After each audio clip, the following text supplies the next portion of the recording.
Hi friends, welcome back to our channel PSR. Good morning friends ఈ వీడియోలో మనం అనంతపురం మార్కెట్లో ఈరోజు టమాటా స్టాక్ ఎంత వచ్చిందో తెలుసుకుందాము. ఈరోజు డేట్ వచ్చేసి 30వ తారీఖు 8వ నెల 2024 సంవత్సరం. ఇక్కడ అనంతపురం మార్కెట్లో అయితే గత 2 రోజులుగా అయితే స్టాక్ అనేది తగ్గుతూ వస్తుందండి. మెయిన్ రీజన్ ఏమంటే ఇక్కడ అనంతపురం మార్కెట్లో ఎక్కువగా నో సేల్ అనేది వేస్తున్నారండి.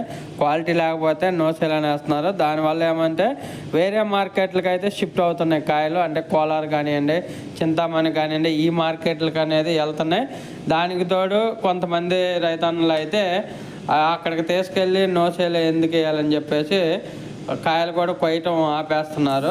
అక్కడికి వెళ్ళి అంతా లాస్ అయ్యే బదులు అసలు కాయలే కొయ్యకుండా ఉంటే సరిపోద్ది. కానీ కొంతమంది రైతన్నులు కూడా కాయలు అనేది కొయ్యట్లేదు, తోటల్లోనే వదిలేస్తున్నారు.